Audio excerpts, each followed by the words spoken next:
Ladies and gentlemen, Mr. Cropper here. In what way is NASA similar to the pyramids? Now you might say right off the top of your head, well, they're both useless endeavors. But not everybody makes that connection so quickly.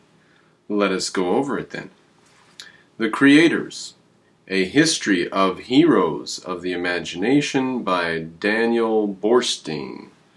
Bargain price $12.98. I'd be very surprised if I paid that for it, but I may have. That I paid less than that. Now, I started going over this as material for Ancient Greece series. Pardon me, Ancient Rome series. And this was just too good to be true. I said, this is an excellent little self-contained video. I don't know how long it's going to be. We might go on 20 or 30 minutes here. If you like this content, if you end up watching all the way through, go to Patreon and pledge $5 a month and let me build up some sort of a stream that can allow me to spend my time. Let me show you some of the books I've got for the Rome series. Never mind, I've got this book sitting on top of the stack, but I've got 10 books here for the Rome series that I'm starting to go through, and I started to go through it and I said, well, this here's a great video. 2,000 years after the construction of the pyramids, the tourist historian Herodotus visited the pyramids. Now, I don't have the ability to edit anymore, so these are all just one take. In the old days, I could edit out little taking a drink of water. Now, he visited in 425 BC, Herodotus, and when he saw the Great Pyramids, they were 2,000 years old. Okay? That's what I want to stop and point to right now. Aristotle was just after Herodotus a bit. The pyramids were 2,000 years old when Aristotle was around. Okay? I don't know if he went down to see them, but he certainly knew of them and heard of them and stuff. They were as old to them as Aristotle is to us. Okay? But I want you to realize or understand that they were even much older than that to the Greeks mentally. And here's what I mean by that. The Indians that were with the Spanish missionaries in California, and they were enslaved to grow peaches and stuff. They were worked in the orchards in California. They were enslaved by the missionaries under the name of Christ and the Catholic Church and stuff. Well, historians talked to some of those Indians and said, tell us the history of your people. When did this happen? And tell us that. So the Indians imparted their knowledge to these historians. One of the things they told them was that the peach was given to them, the peach tree was given to them by the gods and so on, and it was an important thing from the time of the beginning of the earth and all this. It was in their myths, right? Well, the peach tree had been brought by the Spanish. The Indians didn't have the peach tree before the Spanish got there. So within 150 years of the Spanish getting to California, the Indians had forgotten their history. And they had a new mythology to explain the peach tree. That's how pathetic some ancient cultures' understandings of themselves are. So the idea that you've got a 10,000 year consistent oral history, as I've heard, that's like a verbatim quote from an Indian. No, can't keep track of anything over 200 years, not even that long, unless you write it down. And in fact, the Greeks found crumbled cities in the desert with pillars. And they came up to the conclusion that only the written word remains. Everything else, even cities of stone, disappear. Only the written word remains. All right, are we off on the Greeks? We always are off on the Greeks, aren't we? Can we get back to the Egyptians here, please? So there are Greeks visiting the Egyptian pyramids. See what I did there? And they were doing it 2,000 years after the fact. And they're trying to explain how the pyramids could have been built. And they came up with ideas about pulleys and stuff like this. But with all of the tomes we've unearthed and all of the information we've found, we don't have any of that. We'll get to that in a second here. The Great Pyramids, according to Herodotus, was the work of the forced labor of 100,000 men, relieved every 3 months by a fresh lot. By 10 years of oppression, Cheops produced the 60-foot wide causeway of polished stones to convey the rocks and stones the 5/8 mile from the Nile to the building site. There was a little too much repetition and rhyming in that sentence, but it was okay. So there's this polished stone causeway, and it took 10 years of labor to produce that, to move the stones up to the building site. On a sort of island, Cheops built fantastic underground chambers. 20 years of oppression produced the Great Pyramid itself. Now, I just want to draw a little bit of attention to that sentence there. Daniel Boorstin doesn't elaborate. He sticks that sentence in there. It's very strange. He says, from the previous sentence, he says, quote, to convey the stones of the 5/8 mile from the Nile to the building site, period. On a sort of island, Cheops built fantastic underground chambers, period. 20 years of oppression produced the Great Pyramid itself. What is this island with these fantastic chambers? And what sort of waste was that? And was that like a building site that they were going to use, but then the pyramid itself was a better idea? Or was that, who knows, what was that? He says this thing and puts it in there. I don't know that much about Egyptology, but it's frustrating that he would put that sentence in there, and I just want to frustrate you with it, because now I'm bothered by it. Nothing we can do about it, though. Okay, we skip down a bit here. Awed by the vast numbers of employees, he noted an inscription, and this inscription showed how many radishes and onions and garlic were consumed by the laborers. And the price for this food was 1,600 talents of silver. Now, 1 talent of silver was like a round number for a ransom or for a murder recompense, or if you were to get a talent of silver, you'd never have to work again in your life if you were frugal and didn't be wasteful. A talent of silver was a hell of a lot of money, like $1 million or something. So 1,600 talents of silver for radishes and onions and garlic to feed the people, the workers. See? Huge numbers. So Herodotus was impressed by that alone, by the grocery bill, if you will. Cheops plunged his country into all manner of wickedness to finance his project. When he needed more treasure, Herodotus recounts, he sent his daughter to the public brothels to sell her favors.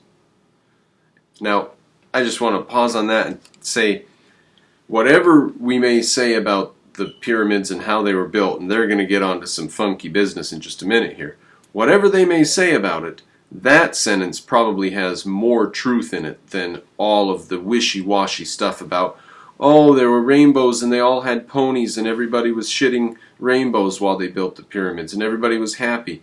That's probably not true. It was probably at a great expense. It was probably very wasteful. Maybe. I don't know. It might not have been.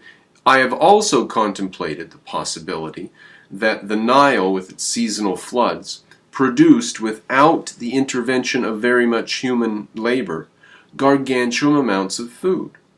Now, you might say, well, that's too good to be true. How could humans have just a place where food just basically grows for free? And I would say, well, there aren't very many places. In fact, there's only one really place that we know of that's really great like that in the history of mankind, and that was the Nile.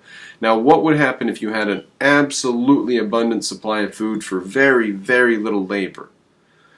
Well, people would probably just pile stones up or something out of boredom, right? Voila! That is exactly what seems to have happened. I think that the seasonal flooding of the Nile just did not require as much labor. Now, for example, over in Babylon, where they have the Euphrates, it floods at the wrong time of the year. The Nile floods at the correct time of the year. The Euphrates also doesn't flood reliably, whereas the Nile does. So the Euphrates has not become the place. It is amazing, right? They got Babylon, and they did the Tower of Babylon, all this, and they've got modern day Iraq, all the ruins and stuff over there. Amazing, but not the Great Pyramids, right? So I think it was the productivity that did not require very much labor that was the key. But whatever it was a great cost and great expense, and it goes down in history that Cheops plunged his country into, quote, all manner of wickedness to finance his project, even selling his daughter off. She wanted a memorial of her own, and she required men to each bring her a stone, and her pyramid is the little one in front of the big one. There's 3 little ones in front of the big one, and hers is the center little one. We still know very little about the ancient Egyptian technology for handling large blocks of stone. There's no evidence that they had anything like the capstan or the pulley. They did leave us pictures of temporary brick and earth embankments constructed to provide ramps up which they dragged the stones. You probably have seen this on the Hitler channel. Of course, these would have added substantially to the task of construction. Some people have even said that those are just in drawings. They didn't actually build that because that's almost as much material as the damn pyramid itself, just for the embankment. But who knows? Maybe they did it. Maybe that's just what they did. A pyramid provided natural support for such an embankment, which may explain the appeal of the shape for their high-rise monuments. Let's grill that sentence right there for a second. A pyramid provided natural support for an embankment. Natural support. A pyramid provided natural support. And may help explain the appeal of this shape for the high-rise monuments. Now, some people, their mind has just been boggled by the fact that in Kentucky or Missouri, they built pyramids out of dirt. In China, they built pyramids out of dirt, these huge things that are symmetrical mountains, which must have been piles of dirt made by people. In Yucatan and down in South America, they built pyramids out of stone, stepped pyramids, and they were really steep, but pyramids out of stone. Everywhere on the planet, they built pyramids. Now, this has confused some people. It doesn't need to confuse you. It's just a stable structure, right? Now, people have also built towers, of course. Those have been more likely to fall down and crumble. And there's not as much left of the tower, or very little, maybe once the integrity of the structure begins to fail, etc. But pyramids, stable. There should be no mystery as to why ancient megalithic cultures built pyramids. There should be no mystery. They're stable structures. They built other stuff that didn't last, but they didn't tend to build a lot of stuff that they didn't think was going to last. Look at Stonehenge, right? All the stones from the top have gone off, right? So if you're going to build something that's going to last to eternity, you build a pyramid. All right. Where have we gotten to here? Now we're going to skip a couple of pages. The advance of Egyptology has helped us see similarities in the monument builders of all ages. Many ancient Egyptian images survive to show laborers moving heavy stones and shaping sculpture, and foremen directing the work. We do not see whips or other evidence of forced labor. Now, maybe it could have been there, they just didn't feel like drawing it. They felt squeamish about drawing it, right? I find that argument specious, because I think that in an age, if they took slavery for granted and slavery was just the way and there was no ethical or moral code or any philosophers or anything, that's 2,000 years before Plato and Aristotle, and there's no ethical code that says slavery's wrong, I don't think that they would there would have been no squeamishness about portraying their thousands of slaves in the drawings, to show how powerful he was or whatever. I really doubt that he was like a politically correct ruler, and he was like, whatever you do, don't put any images of the slaves on there. All the other stuff's fine, just no images of slaves. I really doubt that there was censorship. But maybe. I just really doubt it. Therefore, I think that this is a reasonable assessment that slavery was not hugely commonplace. It might have been quite expensive to build the pyramids, but the money came from a pretty free-flowing, meaning not a lot of labor required, source of wealth. That wealth would have been used possibly by the people for who knows what. So the manner of all evil that befell the country to produce these pyramids doesn't necessarily mean the country couldn't afford it. Okay, I don't know who I'm harping on here. I don't know who I'm arguing for or against. but it's fun because I've heard so many people so confused about these things. So let's dig on. Oh, we're almost done. Let's go on here. Let's see.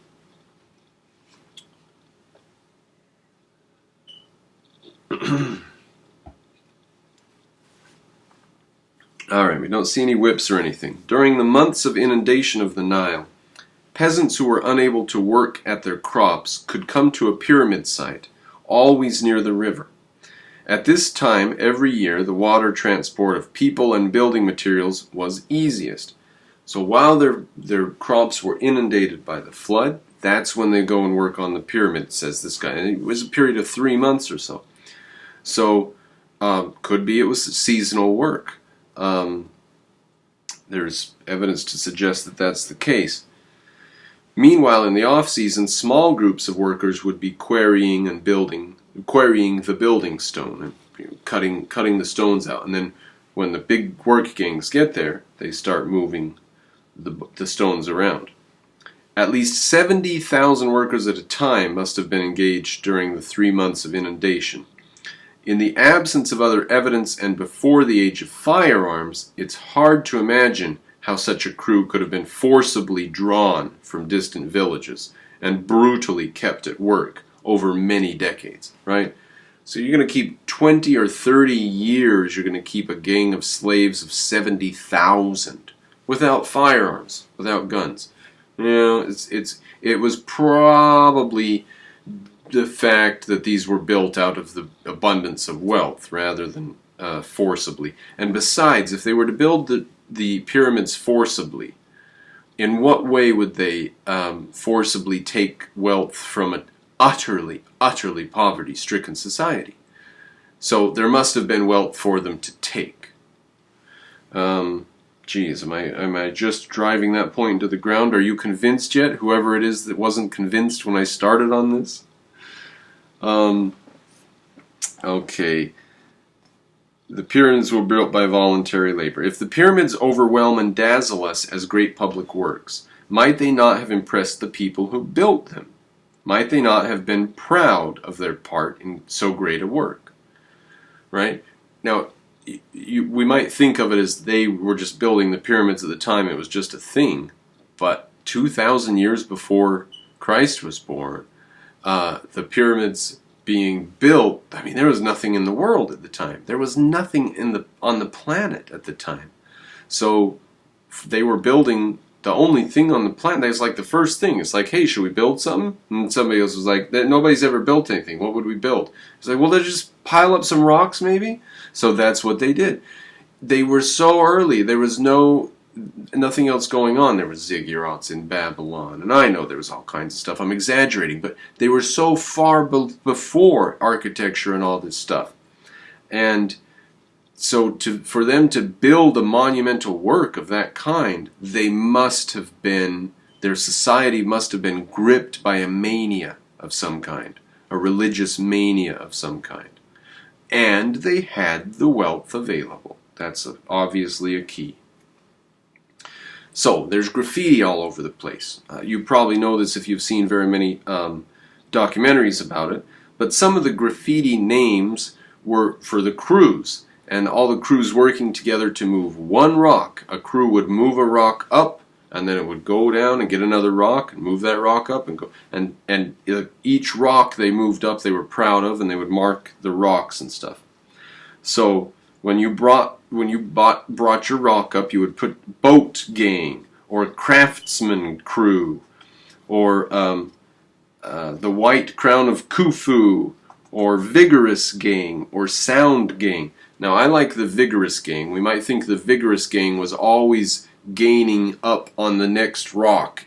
Then the next rock in front could never keep ahead of the vigorous gang. And the vigorous gang's always right, and the sound gang. I'll bet the sound gang had a couple of good singers or something, and they were known for their song, right? And so these weren't decrepit. These were not Soviet slaves. Soviet slaves did not leave happy stuff in the Gulag, happy graffiti in the Gulag.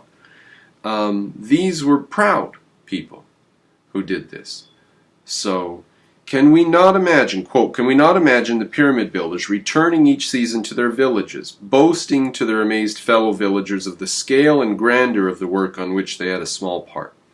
Now, even today, if you were recruited by government or private business to go build the Great Pyramids, even today, that would be a massive, amazing thing to take part in, and it would amaze you as you were building it.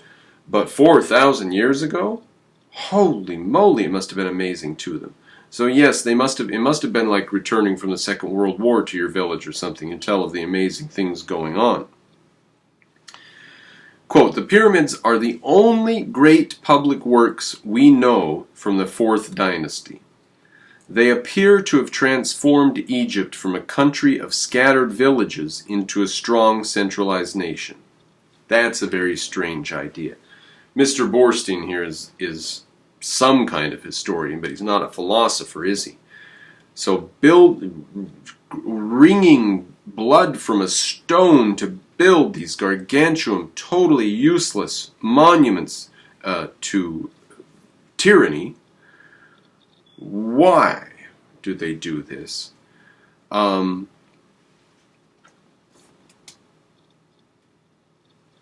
Is it because they're poor and that makes them rich? That's what it implies right there.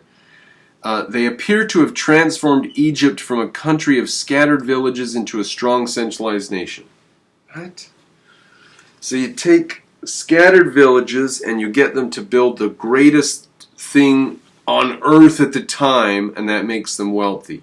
I just don't think so. I think wealth was there for, there must have been some reason. There must have been like a sort of private property revolution where they allowed individual farmers to have up to a hectare each or something like this. There must have been something that led to the prosperity.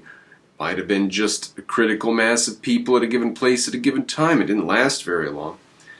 Quote, after the 4th dynasty, we witnessed the speedy decline of the central state. Nobles who had once built their tombs around the great pyramid of the pharaoh now built them out in the provinces where they lived and ruled.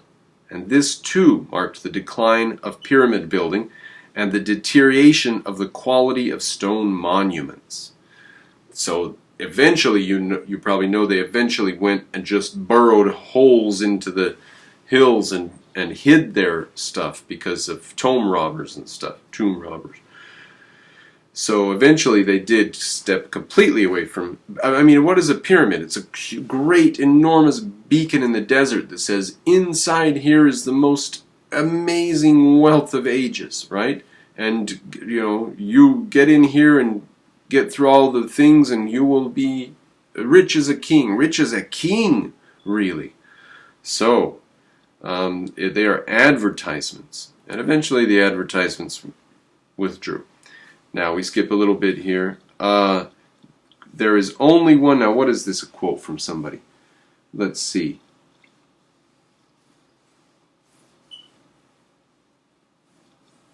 Kurt Mendelsohn. Sorry it took me so long to find it. I should have made note of that, as I said. He says, there is only one project in the world today which, as far as one can see, offers the possibility of being large enough and useless enough to qualify eventually for the new pyramid.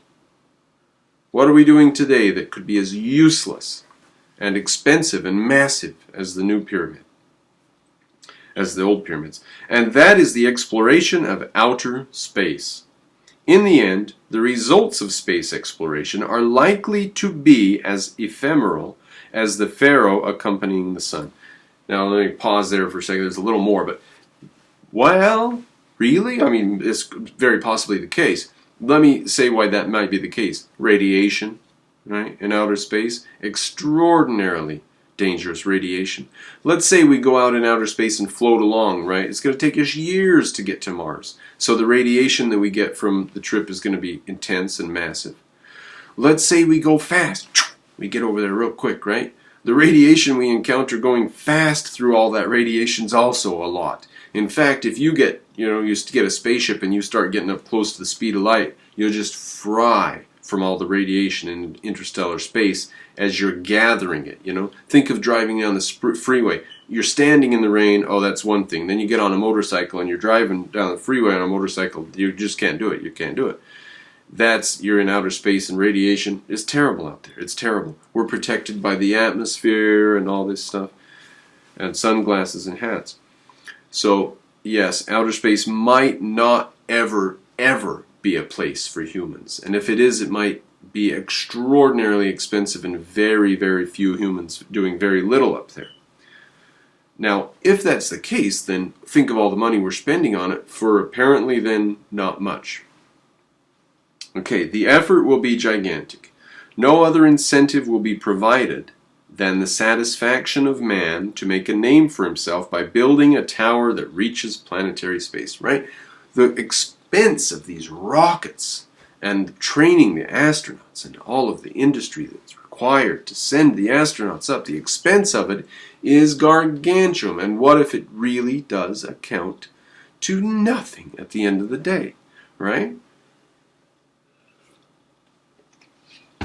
What if at the end of the day, NASA's accomplishments are a great pile of stones in the desert somewhere, and no better than that except for the undeniable inspiration of the people who paid for it? That, ladies and gentlemen, is how NASA is similar to the pyramids. Now, if you enjoy this type of stuff, please Patreonize me. Now, that's the end of Mendelssohn's quote. May not future generations puzzle over why late 20th century man at astronomical cost went shooting off into outer space. Very good. Now, let us laugh our ass off at the end here. Shall we have a good one? This is hilarious. I can't believe this is true. I can't believe it's even true. Oh my gosh. In 1215, according to the Arab chronicler Abd al-Latif, Caliph Malik al-Aziz Ottoman was offended by these monuments of idolatry.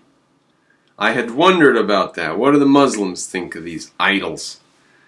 Well, the Muslims saw them and they were offended. This is brilliant. As a work of piety, he assembled a large crew to destroy one of the smaller pyramids, the Pyramid of Menkaure at Giza. After 8 months of labor, his crew had made so little impression that he gave up.